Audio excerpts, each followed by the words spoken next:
अस्सलाम वालेकुम। क्या हाल है गर्ल्स? अल्हम्दुलिल्लाह। अब तो हम सब अपने अपने घरों में बैठ के एक दूसरे से बात करने के आदी हो गए। अल्हम्दुलिल्लाह। चलिए अपना सेशन नंबर 3 अल्लाह से दुआ करके शुरू करते हैं। अल्हम्दुलिल्लाहि रब्बिल आलमीन वस्सलातु वस्सलामु अला अशरफिल अंबिया वल मुरसलीन व अला आलिहि व सहबिहि व मन इस्तन्ना बिसुन्नतिहि इला यौमिद्दीन। अल्लाहुम्मा जअलना मिनहुम व मिनल लज़ीना आमनु व अमिलुस स्वालिहात व तवासौ बिल हक़्क़ि व तवासौ बिस सब्र। आमीन या रब्बल आलमीन। थुम्मा अम्मा बाद फ़अऊज़ु बिल्लाहि मिनश शैतानिर रजीम। बिस्मिल्लाहिर रहमानिर रहीम। रब्बिश्रह ली सदरी व यस्सिर ली अमरी वहलुल उक़दतम मिन लिसानी यफ़क़हू क़ौली। अल्लाहुम्मा सब्बितना इंदल मौती बिला इलाहा इल्लल्लाह। ए हमारे अल्लाह, हमें हमारी मौत पर कलमा ला इलाहा इल्लल्लाह पर साबित कदम रखिए। आमीन या रब्बल आलमीन। अल्हम्दुलिल्लाह हमारी आखिरी 10 सूरतों की इन डेप्थ स्टडी का आज तीसरा दिन है और आखिरी सूरतुन नास हमने कल की क्लास में शुरू कर दी थी। तारुफ के बाद हमने पहली आयत भी शुरू कर दी थी और कुल के आपके सामने कुछ मीनिंग्स मैंने रखे थे। सूरतुन नास के लिए स्कॉलर्स एक बहुत ही इंटरेस्टिंग बात मेंशन करते हैं जो शायद बहुत से पढ़ने वालों को फील नहीं होती या मिस कर जाते हैं। वो कहते हैं कि अल्लाह की मोहब्बत कि अल्लाह ताला ने अपने मुसहफ अपने कलाम की आखिरी सूरत जो रखी वो ह्यूमैनिटी के नाम पर है, इंसानियत के नाम पर है। अन्नास इंसान की जमा है ना, तो जो सूरतुन नास है वो अल्लाह की मोहब्बत का एक मजहर भी है, इस तरह से कि अल्लाह ताला ने इसका नाम ह्यूमैनिटी के ऊपर रखा है। सूरतुन नास की आपको मैंने कल बताया था कि टोटल 6 आयात हैं। सूरतुन नास की आयात को 6 आयात को स्कॉलर्स 2 हिस्सों में डिवाइड करते हैं, 3+3 करके वो इसको डिवाइड करते हैं। पहली 3 आयात सूरतुन नास की क्लासिकल स्कॉलर्स कहते हैं कि ये अल मुस्तआज़ा बिही हैं। आपको अगर इस्तिआज़ा की टर्म याद हो जो हमने कल बात की थी तो आपको पता चलेगा उसी से बना है अल मुस्तआज़ा बिही, यानी इन पहली 3 आयात में उसका जिक्र है जिसकी हिफाजत हम मांग रहे हैं। तो अल मुस्तआज़ा बिही की टर्म आती है जिसकी हिफाजत मांगी जाए। अगली 3 आयात को कहा जाता है अरबी जुबान में अल मुस्तआज़ा मिन्हु, यानी जिसके शर से बचने के लिए हिफाजत मांगी जा रही है वो अगली 3 आयात में बयान किया गया है और उसको कहते हैं अल मुस्तआज़ा मिन्हु। तो ये इस तरह से आपको सूरतुन नास की 6 आयात 2 हिस्सों में डिवाइडेड मिलती हैं। अब इंशाल्लाह हम अपनी पहली आयत को ही शुरू करेंगे और हमारा जो आज का चैप्टर है वो हमारा एक ही चैप्टर है जिसमें फर्दर आप 3 ब्रांचेस को समझेंगे। हमारा आज का चैप्टर है कॉन्सेप्ट ऑफ तौहीद, जो आपके सामने इस वक्त पोस्टर पर लिखा हुआ भी आ रहा है। आयत नंबर 1 से लेकर आयत नंबर 3 तक, जिसको अल मुस्तआज़ा बिही की कैटेगरी में रखा जाता है, इसके अंदर एक ही चैप्टर है मेनली जिसको आप कॉन्सेप्ट ऑफ तौहीद कहते हैं। और फिर फर्दर आपको इसमें रब के मीनिंग्स मिलेंगे, मलिक के मीनिंग्स मिलेंगे और इसमें आपको इलाह के मीनिंग्स मिलेंगे। जब ये तीनों मीनिंग्स सिंक्रोनाइज्ड हो जाते हैं तो हमारे पास एक यूं समझ लीजिए कॉम्प्रिहेंसिव डेफिनेशन ऑफ तौहीद आ जाता है। इसलिए जो चैप्टर हम आज जितना कवर कर सकें इंशाल्लाह कवर करेंगे वो है कॉन्सेप्ट ऑफ तौहीद। पहली आयत सूरतुन नास की, कुल कह दीजिए। अब आप जब आपको इन डेप्थ स्टडी कराने का मकसद ये होता है कि जब भी आप खुद इसको एक एक लफ्ज़ करके पढ़ें तो आपके जहन में कुछ ना कुछ मफहूम टकराता रहे। कुल कह दीजिए या आप कहिए अऊज़ु बिरब्बिन नास, मैं उसकी पनाह में आता हूँ जो लोगों का रब है। अब आपको आयत नंबर 1, 2 और 3 इन तीनों में ये तौहीद का कॉन्सेप्ट, अल्लाह की इंट्रोडक्शन, अल्लाह की मारिफत, अल्लाह का तारुफ मिलेगा। एक बैकवर्ड स्टडी शुरू करने का बेसिक मकसद ये भी था कि इससे पहले कि हम बाकी सूरतों को पढ़ें, हम पहले अपने रब के तारुफ को दोबारा से ज़रा रिजुविनेट कर लें। तो आयत नंबर 1 भी रब की बात कर रही है, आयत नंबर 2 जो है वो मलिक की बात करेगी, आयत नंबर 3 इलाह की बात करेगी। और आपको खूबसूरती तौहीद के तीनों एस्पेक्ट की यहाँ पर नज़र आएगी। अगर आप कोई भी किताब तौहीद के ऊपर स्टडी करते हैं, तौहीद है, ईमानियात है, then there is another term जो कि बहुत लेट जाकर डिस्कवर हुई इस्लामिक ट्रेडिशन में, जिसको अक़ीदा कहा जाता है। इन सब का एक ही मफ़हूम है, ईमान बिल्लाह हो या अक़ीदा हो या आप उसको कॉन्सेप्ट ऑफ तौहीद कह लें, मोनोथेइज़म, इन सब का मतलब एक ही आता है। तौहीद बेसिकली कुरान ने 3 हिस्सों में डिवाइड की है और वो तीनों हिस्से मिलते हैं तो एक मुकम्मल डेफिनेशन सामने आती है। और खूबसूरत बात यह है कि वो तीनों हिस्सों का पहलू आपको सूरतुन नास की पहली 3 आयतों में मिलता है। अल्लाह ताला को अल्लाह के मुकाम पर रखने के लिए हमें 3 कॉन्सेप्ट जो हैं वो चाहिए होते हैं। एक है जो पहली आयत में आया है रब्बुन नास के हवाले से। रब्बुन नास कॉन्सेप्ट ऑफ तौहीद इसके लिए आता है, मैं आपको इंशाल्लाह लिखकर ये भी दे दूंगी, तो अगर नहीं लिखा जा रहा, जो लोग लिखना चाह रहे हैं वो परेशान ना हो। पहला एंगल आता है अल्लाह के मुकाम को पहचानने में, उसको कहते हैं तौहीद रुबूबिय्यह, रब से ही है रुबूबिय्यह, रब से बना है रुबूबिया, और वही एसेंस आपको आऊज़ु बि रब्बिन नास में मिल रहा है। दूसरा एस्पेक्ट तौहीद का आता है तौहीद अल अस्मा व सिफात, यानी मेंटेनिंग द यूनिटी ऑफ अल्लाह's एट्रीब्यूट एंड नेम्स। तौहीद अस्मा व सिफात जो मलिक नास में आयत नंबर 2 में मिलेगा। तीसरा तौहीद का कॉन्सेप्ट आता है जो कि अल्लाह के मुकाम को वाज़े करता है, वो है तौहीदुल इबादा। तौहीदुल इबादा तीसरी आयत में आएगा, इलाहिन नास उस कॉन्सेप्ट को मुकम्मल कर देगा। तो ये तौहीद रुबूबिया, तौहीद अस्मा व सिफात, तौहीद इबादा, ये तीनों मिलकर कॉन्सेप्ट ऑफ तौहीद को मुकम्मल करते हैं। और अब इंशाल्लाह हमने वक्त लगाना है 3 आयात के ज़रिए तौहीद के इन 3 कॉन्सेप्ट्स को समझने के लिए। स्कॉलर्स के मुताबिक जिनको ये 3 कॉन्सेप्ट समझ आ जाते हैं वो अपनी ज़िंदगी में कभी शिर्क की तरफ रुख नहीं करते, और अगर कभी गलती से उनसे कोई शिर्क का मामला हो जाए तो वो फ़ौरन अपनी इस्लाह करने वाले बन जाते हैं। सबसे पहली चीज़ जो आपने पिछली क्लास, कल की क्लास के हवाले से जहन में रखनी है, वो कुल के हवाले से याद रखिएगा कि हमने पहले ही इस दुआ को मांगते हुए अल्लाह के सामने अपने आप को हम्बल कर दिया है। और ये तौहीद का बेसिक कॉन्सेप्ट कहलाता है कि आप अल्लाह की मोहताज अपने आप को महसूस करें। जाहिर है जब उसके मोहताज बनेंगे तभी उसके अब्द बनेंगे ना, तभी उसको मालिक मानेंगे, तभी उसके मुकाम को पहचान सकेंगे।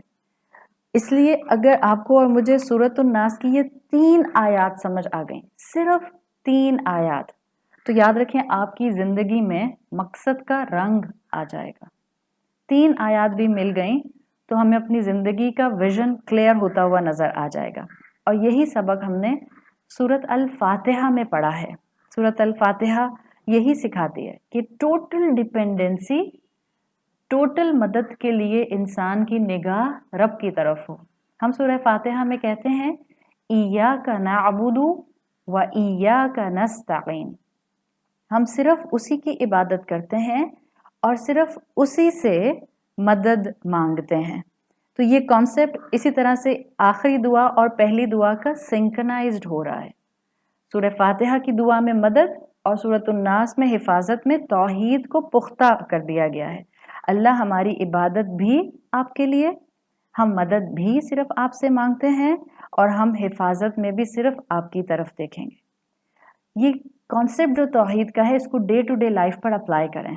टर्मिनोलॉजीज लिखना मुश्किल लगता है और कभी कभी मुश्किल और टर्मिनोलॉजीज में और हम टेक्स्ट में, थ्योरी में इतना उलझ जाते हैं कि हम प्रैक्टिकलिटी में तौहीद को अप्लाई नहीं कर पाते हैं, और हम ये नहीं करना चाह रहे। हम चाह रहे हैं कि हमारी ज़िंदगी में, बोल चाल में और चलने फिरने में ये तौहीद रिफ्लेक्ट करे। देखें, आप और मैं होमोसेपियंस हैं, इंसान हैं, अशरफुल मखलूक हैं, एवोल्यूशनरी स्केल के अंदर हम टॉप के ऊपर हैं तमाम क्रिएशंस में। हम इंसानों को अशरफुल मखलूक, रिफाइंड क्रिएशन होने के बावजूद अल्लाह की मदद चाहिए होती है। कब चाहिए होती है अल्लाह की मदद? सिर्फ जब हम पर मुश्किल आ जाए तब, सिर्फ जब बीमारी आ जाए तब नहीं। हमें अल्लाह की मदद और हमें अल्लाह की हिफाजत हर तरह के हालात में चाहिए होती है।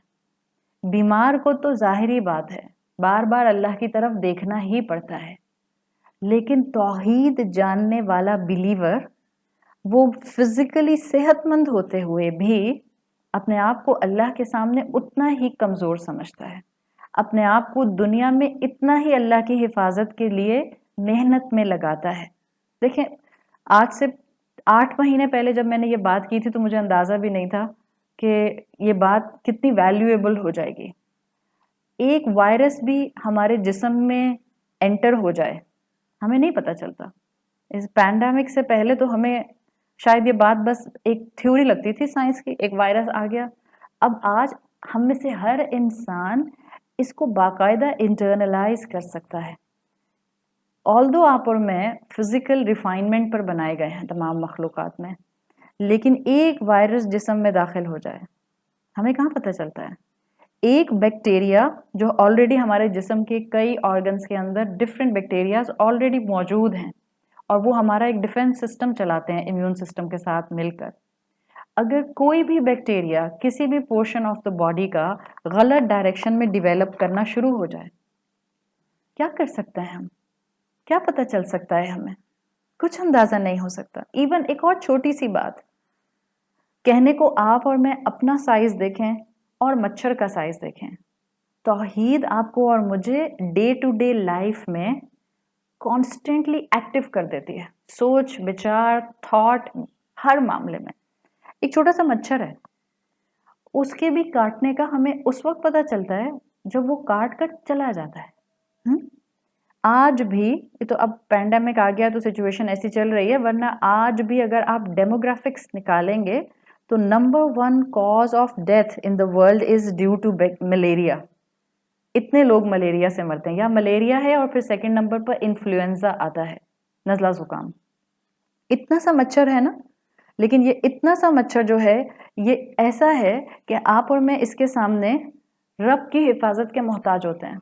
डेंगू फैलता है तो कितना फियर आता है, जगह जगह हम जो है वो कॉइल लगाना शुरू कर देते हैं, हम कॉन्स्टेंटली अपने पास मॉस्पेल रखते हैं, तो वो एक फियर होता है ना, हिफाजत कॉन्स्टेंटली चाहिए होती है। मच्छर जैसी मखलूक भी आपकी और मेरे लिए डेडली हो जाती है अगर आप और मैं रब की हिफाजत में ना हो। यह हकीकत है। आज भी मच्छर को deadliest animal of the world कहा जाता है, और इसलिए कि वो 100,000 लोगों को मारने की साल भर में वजह बन जाता है। आपको मालूम होगा, just to do a comparison, ताकि जब आप अकेले बैठकर तफक्कुर करें आपको पता चले। आपको और मुझे लगता है कि ओह मेरी क्या शान, मेरी क्या मजाल, मेरा क्या मुकाम, हम अपने आप को सोचते हैं ना, एक ऑ आती है अपनी पर्सनैलिटी के बारे में। अल्लाह ना करे कि नफ्स कभी इतना मोटा हो जाए, लेकिन एक मच्छर आपके और मेरे सामने क्या हैसियत रखता है, और उसकी सोफिस्टिकेशन कभी देखें तो रब ने क्या खल्क की है, क्या तख्लीक की है। आपको फीमेल मस्किटो बाइट करती है बिकॉज उसको जो है ब्लड चाहिए होता है अंडों के लिए, एग्स के लिए। मच्छर का जो नीडल, जिसको आम जुबान में हम नीडल कहते हैं, जो वो हमारी स्किन के अंदर ड्रिल करता है, उसको प्रोबोसिस कहते हैं। अगर उसको अंडर हाई इलेक्ट्रॉनिक माइक्रोस्कोप में देखा जाए तो उस एक नीडल, एक प्रोबोसिस के अंदर 6 नीडल्स होती हैं। 2 ऐसी होती हैं जिसके ऊपर टाइनी टीथ होते हैं, जिसके जरिए वो सॉ करके आपकी स्किन को ड्रिल करके अंदर जाता है। 2 के ऊपर सॉफ्ट टिश्यूज होते हैं, और उनमें से एक नीडल होती है रिसेप्टर वाली, और एक नीडल होती है जो स्ट्रॉ की तरह हमारे अंदर से ब्लड को सक करती रहती है।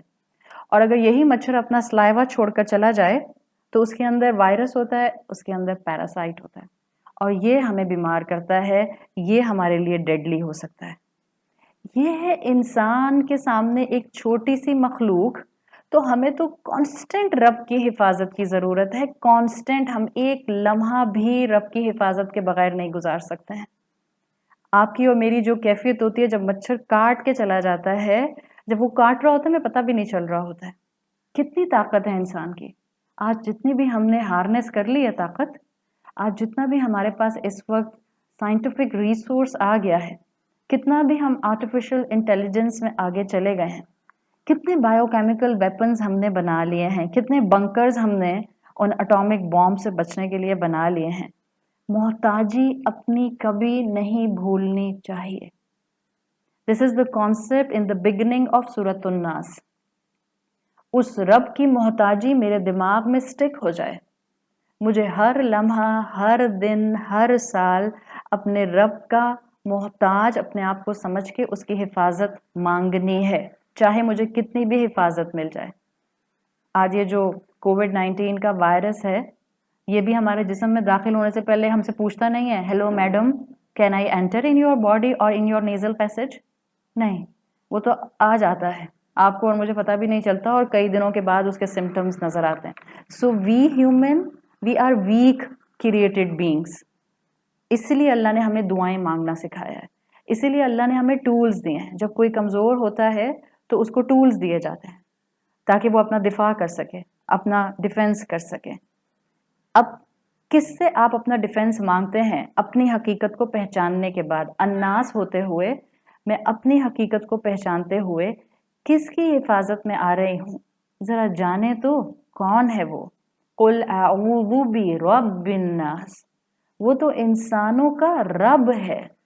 یہ رب کون ہوتا ہے؟ آپ کو ڈکشنریز کے اندر اور تفاسیر کے اندر اس کے اوپر کتابوں کی کتابیں اور صفوں کے صفحے مل جاتے ہیں کہ رب لنگوسٹیکلی کیا ہوتا ہے، بہت امپلیکیشنز آپ کو اس کی، بہت مفاہیم آپ کو اس کے ملتے ہیں۔ بٹ سب سے پہلے رب کو پہچاننے سے پہلے، رب کے انٹرو سے پہلے اپنی حقیقت ہم نے جان لیا نا، جتنی یہ ذہن میں رہے گی اتنا رب ہائی پیڈسٹل پر محسوس ہوگا، اتنا رب کی پاور کو ہم محسوس کر سکیں گے۔ تو بہت سی میننگز ہوتی ہیں، بٹ میں آپ کے سامنے ایک چھوٹی سی ڈیفینیشن رکھوں گی جو امام راغب اصفہانی نے اپنی کتاب میں مینشن کی ہے رب کی۔ انشاءاللہ اس کی بھی آپ کو عربی جو ہے وہ میں لکھی ہوئی دے دوں گی۔ امام راغب اصفہانی جو سمپل مفہوم اس کا کہتے ہیں رب کا، وہ کہتے ہیں کہ رب کا مطلب ہے لارڈشپ، ایبسلیوٹ لارڈشپ، اللہ کا ایسا آپ کا ماسٹر ہونا جس سے بڑا ماسٹر کوئی ہو نہیں سکتا۔ اچھا یہ نوٹ کرتے جائیں ساتھ ساتھ، رب کا لفظ عرب پہلے سے آپس میں بھی ایک دوسرے کو ٹائٹل دینے کے لیے استعمال کیا کرتے تھے، بیکاز آنرشپ کے لیے آتا تھا رب کا لفظ، تو ایک دوسرے کے لیے بھی استعمال کرتے تھے۔ جیسے عرب کہا کرتے تھے رب عبدن، یہ تو ہو گیا اللہ کا بندہ، اس طرح سے وہ کہا کرتے تھے رب البیت۔ اب یہ رب البیت جو ہے گھر کا مالک، یہ وہ آپس میں ایک دوسرے کے لیے استعمال بھی کرتے تھے کہ یہ فلاں کا گھر ہے اور فلاں اس گھر کا مالک ہے، تو وہ رب البیت کی ٹرم اس طرح بھی استعمال کیا کرتے تھے۔ اللہ تعالیٰ نے اپنے لیے جو رب کی اصطلاح استعمال کی ہے اور اس کو مختلف آیات کے شیڈز کے ساتھ ہمیں سمجھانے کی پوری کوشش کی ہے۔ جس دن آپ اور میں وہ سمجھ جائیں گے نا، اگر ہمیں اللہ کے اور کسی نام کی سمجھ نہیں بھی ہوئی، ہم اپنی دعا میں یا رب العالمین، یا رب العالمین کہہ کہہ کر اس کو پکاریں گے، اور جتنا آپ اور میں اپنی مشکل میں اس کو پکارتے ہیں، یہ رب ہے، اس رب کے اندر ایک بہت اسٹرانگ کونوٹیشن ہے۔ یہ رب ہے جو ہماری سائیکولوجیکل نیڈز کو بھی پورا کرنے کی صلاحیت رکھتا ہے۔ فزیکل نیڈز، اسپرچل نیڈز تو پوری ہو ہی رہی ہیں نا، رب کے اندر مفہوم آتا ہے کہ جو ہماری سائیکولوجیکل نیڈز پوری کرنے کی صلاحیت رکھتا ہے۔ تو گڑ گڑا کر اس رب سے جب مانگا جائے گا تو آپ کو وہ رب اپنے واقعی بہت قریب محسوس ہوگا۔ امام راغب لکھتے ہیں کہ رب اتنا پروفاؤنڈ لفظ ہے کہ اس کو کسی بھی اور زبان میں ایک ہی لفظ کے ساتھ ٹرانسلیٹ نہیں کیا جا سکتا. تو وہ اس کے 6 ٹرمز بتاتے ہیں. منیمم انسان 6 ٹرمینالوجیز اپنے ذہن میں رکھے کہ رب کی ڈیفینیشن اس کو سمجھ آ جائے. رب ہے کون؟ پہلا وہ کہتے ہیں من ہوا رب. رب کون ہے؟ هو المالک. رب مالک ہے. یعنی رب جو ہے، اب یہ اس کے اندر، رب کے اندر مفہوم ہے مالک کا. کیسا مالک ہے رب؟ دیکھیں، مالک تو آپ اور میں بھی ہوتے ہیں. آپ کے ہاتھ میں اس وقت ہو سکتا ہے موبائل فون ہو، آپ کہیں گی کہ میں اس موبائل کی مالک ہوں. آپ کے پاس لیپ ٹاپ ہو، آپ کہیں گی میں اس لیپ ٹاپ کی مالک ہوں. تو ایک مالک ہم بھی ہوتے ہیں اور ایک مالک اللہ بھی ہے. لیکن یاد رکھیں اللہ کیسا مالک ہے؟ جیسا مالک کوئی ہو ہی نہیں سکتا. کہنے کو ہم کہتے ہیں یہ میرا جسم ہے اور میں اس کی مالک ہوں. میں جیسے چاہوں اس پہ کپڑے پہنوں، میں جیسے چاہوں فیشل کراؤں، میں جیسے چاہوں کٹنگ کراؤں، میں جو چاہوں اپنے لیے چیزیں اڈاپٹ کروں. مگر یاد رکھیں ہماری لمٹ ہے. یہ جسم کمپلیٹلی میرا نہیں ہے. یہ ویسل میرے پاس تو موجود ہے، روح کا کیریئر، لیکن یہ کمپلیٹلی میرے کنٹرول میں نہیں ہے. اللہ ایسا مالک ہے جس کے کنٹرول میں ہر چیز ہے. میرے جسم کے اندر کون سی بیماری گرو کر جائے یہ مجھے نہیں پتا چلے گا.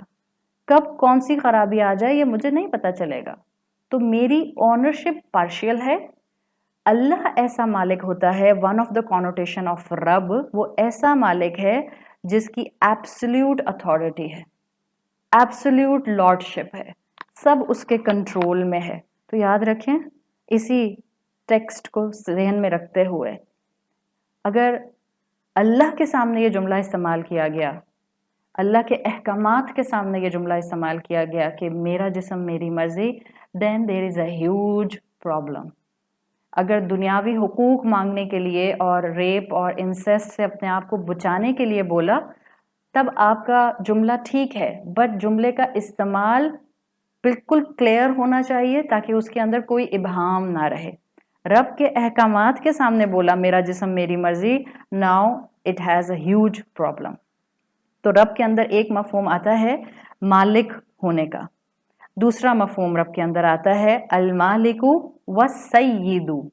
سید کہتے ہیں جسے آپ آسان اردو میں سردار سے سمجھ سکتے ہیں. سید کہتے ہیں کوئی مکمل اختیار رکھنے والا جو مکمل اتھارٹی کے ساتھ چیزوں کو مینج کرتا رہے، اس کو کہتے ہیں سید.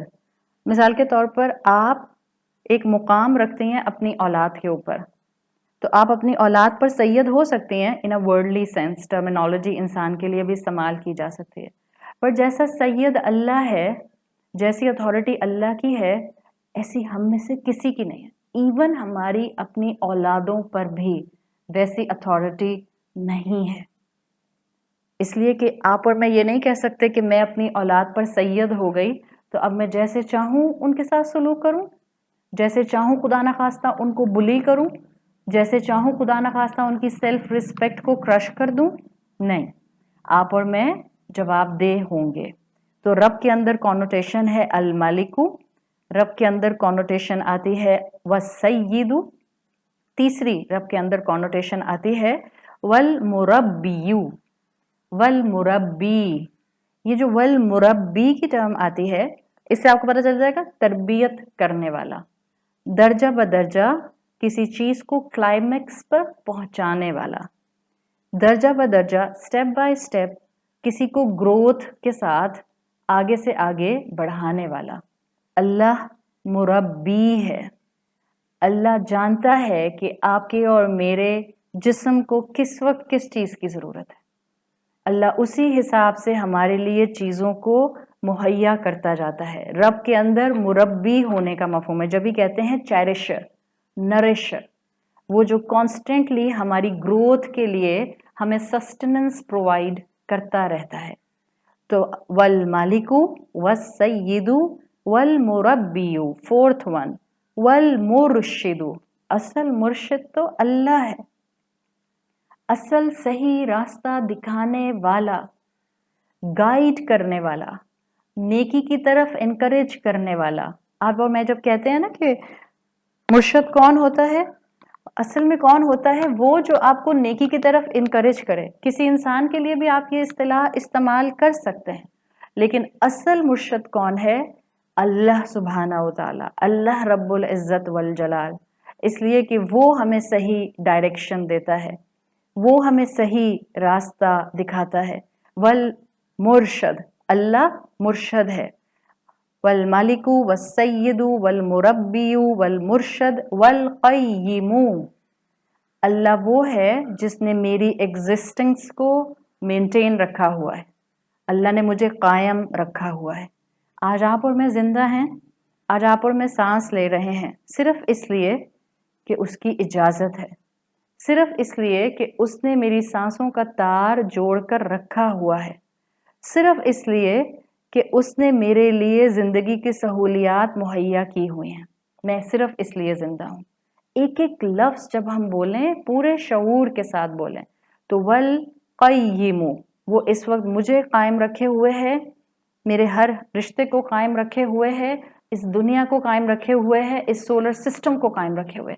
With the fraction of second अगर ज़मीन अपनी ऑर्बिट से हटती है, there will be a huge disaster, कुछ नहीं बचेगा। आप में से जिन्होंने मेरे साथ पिछली मर्तबा सूरतुर रहमान स्टडी की थी, हमने उसमें एक यूनिवर्स के बहुत से सीक्रेट्स ओपन किए थे in the light of Quran and सुन्ना एंड साइंस। तो एक फ्रैक्शन ऑफ सेकंड के लिए भी अगर ज़मीन अपने ऑर्बिट से और अपने एक्सिस से हिलेगी, 1 डिग्री भी हिलेगी, तो ज़मीन तबाह हो जाएगी, सोलर सिस्टम में कांस्टेंट डिस्टर्बेंस आ जाएगी। वल क़य्यिमु, 6th and the last one in the connotation of Rabb, you will find the meanings wal mun'im, mun'im इनाम से है। कौन है अल्लाह? नेमतें देने वाला, इनाम देने वाला। और याद रखिए उसकी दी हुई नेमतें वो आपका और मेरा हक नहीं होता।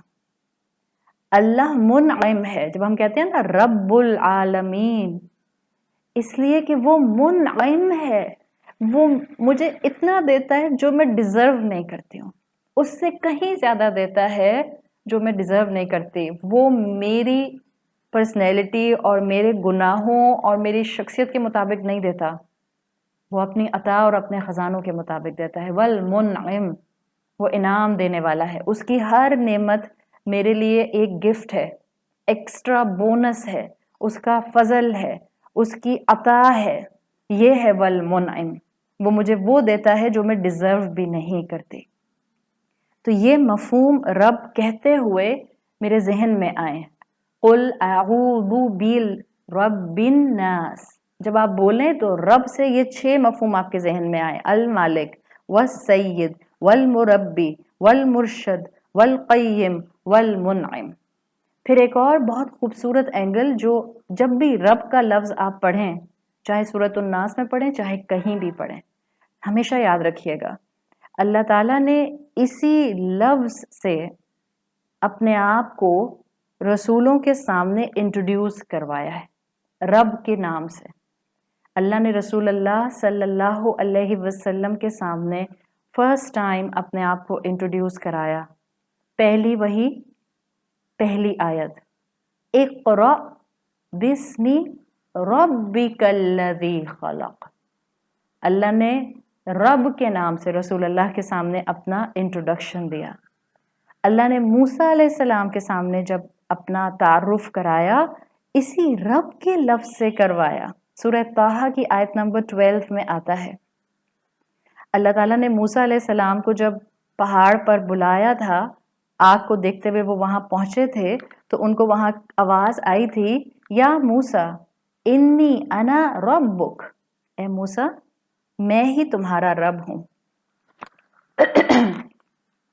फखला ना अलैक इन्नका बिवादिल मुक़द्दसी तुवा, अपने स्लिपर्स उतार दो, तुम एक इस वक्त पाक मुक़द्दस वैली में जगह पर मौजूद हो।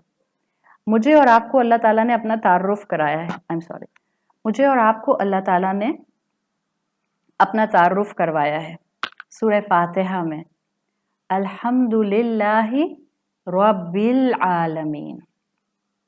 हर नबी की दावत में आपको कॉन्स्टेंटली कुरान में मिलेगा ओ अबुदू रब्बकुम, इबादत करो अपने रब की। सो दिस रब is the basic concept of तौहीद, जिसके लिए स्कॉलर्स कहते हैं कि ये इस्लाम का एसेंस है, तौहीद का एसेंस है इस रब के लफ्ज़ में। जो इसको समझ जाएगा वो इंशाअल्लाह अपनी ज़िंदगी में हमेशा रब की रस्सी को थामे रहेगा। आपको और मुझे अल्लाह को रब के तौर पर एक्सेप्ट करना है और अपने आप को उसके सामने अब्द बनाकर रखना है। आपने इन दो फीलिंग्स के साथ ज़िंदगी में जो डिसीजन लिया, इंशाअल्लाह आप तौहीद पर कायम रहेंगी। जब आप ओबीडियंस पर और तौहीद पर कायम रहेंगी, ऑटोमेटिकली वो जुमला याद रखें, रब की प्रोटेक्शन से पहले रब की इताअत ज़रूरी होती है। This is the point. आज बहुत से लोग अल्लाह को मालिक, रब, मास्टर मान लेते हैं। प्रॉब्लम कहाँ आती है? वो खुद को उसके स्लेव की पोजीशन पर नहीं ला